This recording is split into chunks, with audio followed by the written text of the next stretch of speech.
আমরা একটা safety life চাই, আমাদের বাচ্চা কাচ্চার জন্য একটা সেফটি লাইফ চাই। তো আমরা ঊর্ধ্বতন কর্মকর্তাদের কাছে এটাই আশা ব্যক্ত করতে চাই যে দেশের পরিস্থিতি যেন সচল অবস্থায় আসে এবং আমরা আবার যেন আগের মতো সচ্ছলভাবে চলাফেরা করতে পারি। বর্তমান পরিস্থিতি থেকে যেন আমরা আমাদের সন্তানদেরকে রক্ষা করতে পারি, এই অনুরোধ তাদের প্রতি আমাদের সবার পক্ষ থেকে থাকলো। ধন্যবাদ সবাইকে, আর সবাইকে শুভ নববর্ষ। সবাইকে শুভ নববর্ষ। আসলে আমরা 1432 এটা আমরা নতুন বছরে পা দিতে যাচ্ছি। আমরা নতুন বছরে পা দিয়াতে আমরা মনে করছি যে আমাদের সন্তান বা আমরা সবাই যেন মানে ভালোভাবে চলাচল করতে পারি বা থাকতে পারি, আমাদের বাংলাদেশে যেন সবাই মানে ভালোভাবে জীবনযাপন করতে পারে, এর জন্য আমি আশা রাখছি।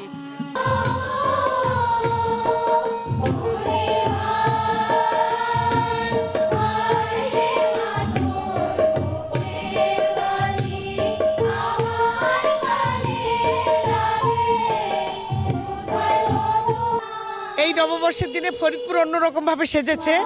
বিশেষ করে আমরা আমাদের যে প্রতিষ্ঠান, প্রাণের প্রতিষ্ঠান ফরিদপুর সাহিত্য ও সংস্কৃতি উন্নয়ন সংস্থার যে ঐতিহ্যবাহী প্রোগ্রাম সকালবেলা সূর্যোদয়ের সঙ্গে সঙ্গে শুরু হয়ে গেছে, পেছনে চলছে। আসলে নতুনভাবে যেন আমরা আবার শুরু করতে পেরেছি এবং ভীষণ ভালো লাগা কাজ করছে সবার ভেতরে। আপনারা জানেন যে ফরিদপুর সাহিত্য সংস্কৃতি উন্নয়ন সংস্থা বাংলাদেশের একটি ঐতিহ্যবাহী সংগঠন। এই সংগঠনটি 1969 সাল থেকে প্রতিষ্ঠিত হয়।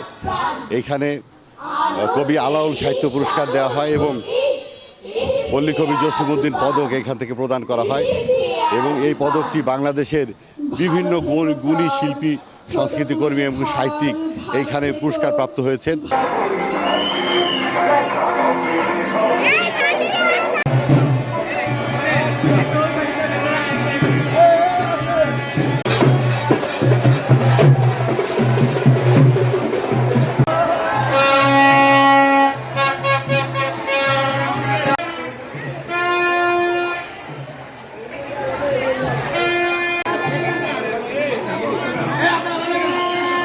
আজকে যে বাংলা নববর্ষ উপলক্ষে যে আয়োজন, এই আয়োজনটা আসলে বাগেরহাটে এবার নতুনভাবে একটু অন্যরকমভাবেই হচ্ছে। আমরা আশা করবো এভাবে ধীরে ধীরে আমাদের বাগেরহাট তার একটা নতুন অগ্রযাত্রার দিকে এগিয়ে যাবে। আর আমরা সকল শিক্ষার্থী, সকল মানে যারা ওপর পর্যায়ে আছে, তারা আজকে আমরা এখানে সবাই মিলে একত্রিত হয়েছি। আজকে এই দিনটা খুবই ভালো লাগছে এবং এটা একটু ব্যতিক্রম, একটু অন্যরকমভাবে আজকের এই বৈশাখী মেলা মানে পালিত হচ্ছে।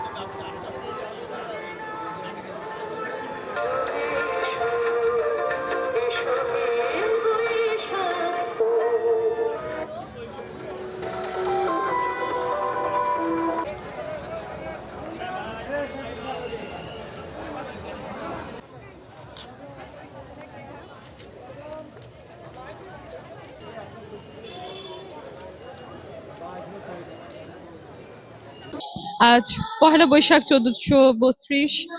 আমরা আছি জজকোর্ট চত্বরে নিকন সঙ্গীত বিদ্যালয়ের পরিবেশনার অনুষ্ঠানগুলো উপভোগ করছি এবং এখানে জেলা প্রশাসন কর্তৃক যে মেলার আয়োজন করা হয়েছে সেটাও সকলে উপভোগ করছে। এখানে সকল শ্রেণীর মানুষ, সকল ধর্মের মানুষ আসছে, তাদের পরিবার পরিজন, বন্ধু বান্ধবদের নিয়ে সকলে আজকের এই দিনটি নিজেদের মতো করে উপভোগ করার চেষ্টা করছে। আমিও এসেছি আমার বন্ধুদের সাথে এবং আমার পরিবারের সাথে অনুষ্ঠানগুলো উপভোগ করার জন্য। ধন্যবাদ। লোক সমাগম সকাল থেকে অনেক ভালো। আমরা দেখতে পাচ্ছি যে নিকনের প্রোগ্রাম সকাল 6টা থেকে শুরু হয়েছে এখন পর্যন্ত চলতেছে। এরপরে ডিসি অফিসের প্রোগ্রাম আছে, বর্ণাঢ্য র্যালি হবে। র্যালির পরে আমরা অন্যান্য সাংস্কৃতিক সংগঠনগুলো প্রোগ্রাম করবে, কবিতা আবৃত্তি, বাউল গান এবং উদীচীর পক্ষ থেকে পান্তা ভাতের আয়োজন করা হয়েছে। আমাদের মনে হচ্ছে যে এটা চমৎকার আয়োজন এবং সর্বসাকুল্যে বাঙালির চিরচরিত যে ঐতিহ্য সবগুলো বিষয়ই এই মেলা এবং আজকের আয়োজনের মধ্যে চমৎকার ভাবে ফুটে উঠেছে বলে আমরা মনে করি। 1432 বাংলা নববর্ষের সবাইকে আমরা শুভেচ্ছা জানাচ্ছি বাংলাদেশ শিল্প একাডেমি মাদারীপুর থেকে।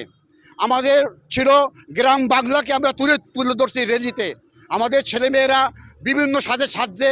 তারপরও ছিল যে 5ই আগস্ট যে হত্যা হয়েছে তার 3টা মৃতদেহ ছিল এখানে। মোটামুটি অনেক ভালো হয়েছে, অনেক সুন্দর হয়েছে। সামনে বছর আমরা আরো এর চেয়ে ভালো কিছু করব। সবাইকে ধন্যবাদ। আমাদের এই নববর্ষের 1432-এ বাংলার আবহমান কাল ধরে আমাদের ইতিহাস ঐতিহ্যকে তুলে ধরা হচ্ছে। এখানে জেলে ছিল, কৃষক ছিল, গাছসা যেটাকে গাছি বলি, সেইটা নিয়ে আমরা এই পয়লা বৈশাখের মিছিলে বা র্যালিতে আমরা তুলে ধরেছি। আমরা চেষ্টা করব প্রত্যেক বছর এই বাংলার প্রবাহমান বা আবহমান কালের যে ঐতিহ্য সেটাকে তুলে ধরার জন্য। মাদারীপুরের প্রশাসনকে ধন্যবাদ এত সুন্দর একটা আয়োজন করার জন্য।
বাংলা শুভ নববর্ষ সকলকে। গোপালগঞ্জ জেলা প্রশাসনের উদ্যোগে আজকে এখানে সাংস্কৃতিক অনুষ্ঠান এবং র্যালি, বর্ণাঢ্য র্যালির আয়োজন করা হয়েছে। আমি সকল গোপালগঞ্জবাসীকে শুভ নববর্ষ জানাচ্ছি। এই দিনের প্রত্যাশা যে এই বাংলাদেশের সকল নাগরিক, বিশেষ করে গোপালগঞ্জবাসী, তারা যেন সুখে শান্তিতে থাকতে পারে এবং বাংলাদেশের যে সংস্কৃতি সেই সংস্কৃতি লালন করে তারা বেড়ে উঠতে পারে এবং সম্প্রীতি, ভালোবাসা এবং উন্নয়নের একটি বাংলাদেশ আমরা দেখতে চাই। 32 সালের নববর্ষের শুভেচ্ছা। বাংলাদেশ নববর্ষ বাংলা সংস্কৃতির একটা অংশ। এই সংস্কৃতি ধারণ করে আমরা সকালবেলা যে আজকে অনুষ্ঠান করেছি, সেই গোপালগঞ্জ মানুষের সেই অনুষ্ঠানে অনেক মজা করেছে। এই বাঙালি সংস্কৃতি ধারণ করে স্বাধীনতা এবং 24-এর যে চেতনা, সেই চেতনাকে ধারণ করে আমরা দেশকে আগায় নিয়ে দেবো, এই প্রত্যাশায় সবাইকে আবার নববর্ষের শুভেচ্ছা। সবাইকে বাংলা নববর্ষের শুভেচ্ছা।